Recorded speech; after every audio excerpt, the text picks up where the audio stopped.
नमस्कार शेतकरी मित्रांनो, स्वागत आहे आपल्या सर्वांचं आयटीचा शेतकरी या युट्यूब चॅनलमध्ये. तर मित्रांनो, 100 दिवस 100 औषधं या सिरीज मधील आजचा दिवस आहे 59वा.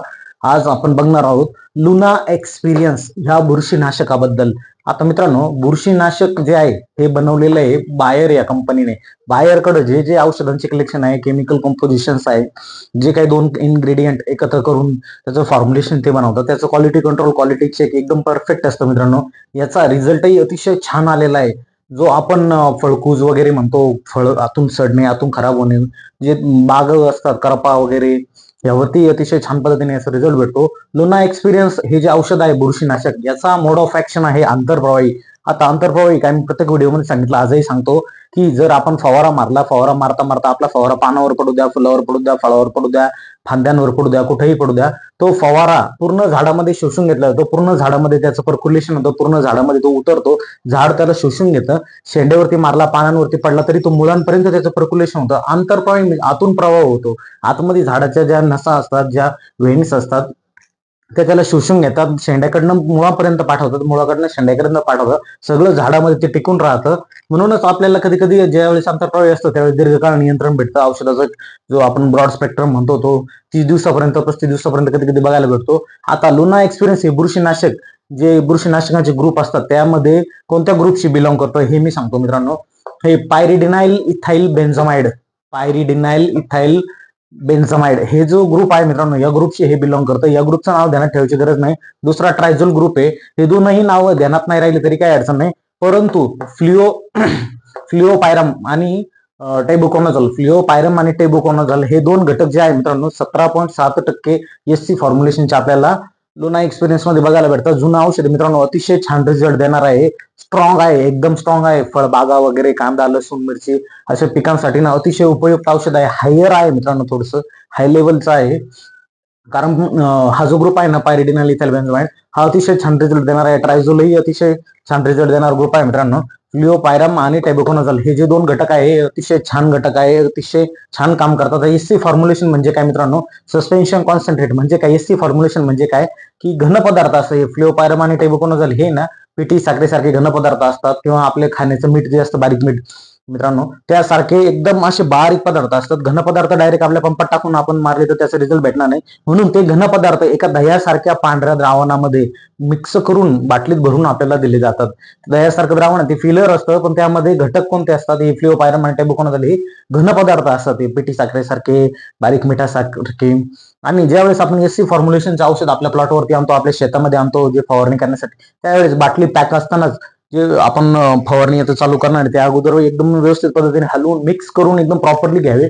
त्यानंतर ज्यावेळेस आपण पंपामध्ये टाकतो त्यावेळेस हे पुन्हा एकदा काडीच्या सहाय्याने म्हणा किंवा कशाच्या सहाय्याने हे अतिशय व्यवस्थित सटीक पद्धतीने मिक्स होण्यासाठी पूर्ण पद्धतीने हलवून घ्यावे. त्याने हे सस्पेन्शन कॉन्सन्ट्रेटचे जे जे औषध असतात मित्रांनो, हे असेच ह्याच फॉर्म्युलेशन मध्ये असतात. घन पदार्थ दह्यासारख्या पांढऱ्या रंगाच्या द्रावणामध्ये टाकून आपल्याला दिले जातात. आता पुढची गोष्ट काय? प्रतिबंधात्मक प्लस उपचारात्मक. म्हणजे काय की रोग येण्या अगोदर जरी आपण लुना एक्सपिरियन्स आणलं आणि याची फवारणी केली तरी हे अतिशय छान काम करतो. रोगच येऊन देणार नाही, बुरशा येऊन देणार नाही, बुरशा तुमच्या झाडावरती कुठंच येऊन देणार नाही. येण्या म्हणजे बुरशांनी एंट्री केल्या तर म्हणजे हे औषध तिथं पडून असतं फ्लिओपायरम आणि टेबुकोनाझोल, त्यावेळेस हे ऍक्टिव्ह होतं आणि बुरशांना मारण्याचं काम करतं. आता उपचारात्मक म्हणजे काय? जर समजा आता मी प्रतिबंधात्मक मध्ये मारलेलं नव्हतं, माझ्या प्लॉटमध्ये आता रोग आलाय, फळकूज आली किंवा करपा आला किंवा टिक्का आला किंवा त्यानंतर भुरी आली, तर हे जे रोग येतात ना मित्रांनो, त्यावेळेस काय करायचं की आल्यानंतर जरी मारलं आपण तरी हे उपचारात्मक मध्ये बेस्ट काम करतं. त्या फळकूज वगैरे जे काय टिक्का, भुरी असेल, करपा असेल, त्यावरती कंट्रोल करतं, बुरशांनाही मारतं. जो बुरशांमुळे झालेला इफेक्ट आहे तोही बरा करण्याचं काम करतं. म्हणजे उपचारात्मक आणि प्रतिबंधात्मक गुणीमध्ये अतिशय छान काम करतं. याचं प्रमाण जर घ्यायचं असेल ना मित्रांनो, तर आपल्याला 1 मिली प्रति लिटरला घ्यायचं. म्हणजे 15 लिटरचा पंप असेल तर आपल्याला औषध घ्यायचं 15 मिली. 20 लिटरचा पंप असेल तर आपल्याला औषध घ्यायचं 20 मिली. आता हा, हे जे औषध आहे मित्रांनो, हे कोणते कोणते रोग कव्हर करतं?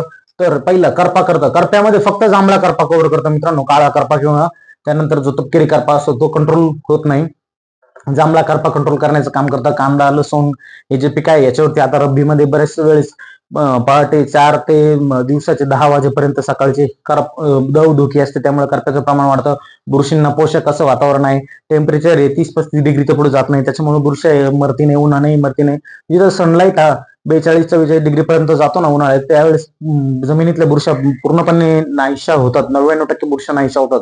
ज्यावेळेस सनलाईट अतिशय तीव्र असतो, सूर्यप्रकाश अतिशय तीव्र असतो, हाय टेम्परेचर मध्ये ज्यावेळेस जातात ना, जमीन ज्यावेळेस फुल तापते त्यावेळेस बुरशा मारतात. परंतु आता वातावरणात तापमान एवढं नाहीये आणि दवधुकी ही बुरशांच्या प्रजननासाठी किंवा बुरशींच्या वाढीसाठी हे अतिशय सुपीक वातावरण आहे मित्रांनो. तर करपा, भुरी आता ही भुरी आपल्याला द्राक्ष म्हणा किंवा डाळिंब म्हणा या पिकांमध्ये बघायला भेटते. टिक्का, फळकुजही आपल्याला डाळिंब, द्राक्ष असो, आंबा असो, इकडं डाळिंबामध्ये जास्त आणि द्राक्षामध्ये जास्त फळकुज बघायला भेटते मित्रांनो.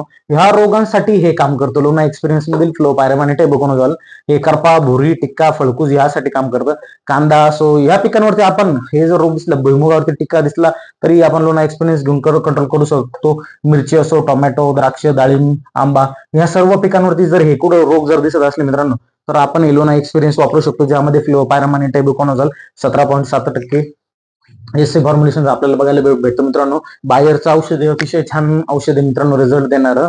आणि जर आपल्याला या व्हिडिओमध्ये काही शंका असेल किंवा काही नवीन प्लॉट मध्ये आपला काही रोग दिसत असेल किंवा काही औषधांबद्दल माहिती लागत असेल तर मित्रांनो कमेंट करायला विसरू नका. खाली व्हिडिओचं कमेंट करा, व्हिडिओला लाईक करा, जास्तीत जास्त शेतकऱ्यांपर्यंत पोहोचवा, चॅनलला सबस्क्राईब करायला विसरू नका. शेजारी बेल आयकॉन जो आहे त्यावरती क्लिक करा मित्रांनो, जेणेकरून नोटिफिकेशन येईल तुम्हाला जर मी पुढे व्हिडिओ टाकला, नवीन व्हिडिओ टाकला तर सगळ्यात आधी तुम्हाला तो बघायला भेटेल मित्रांनो. धन्यवाद.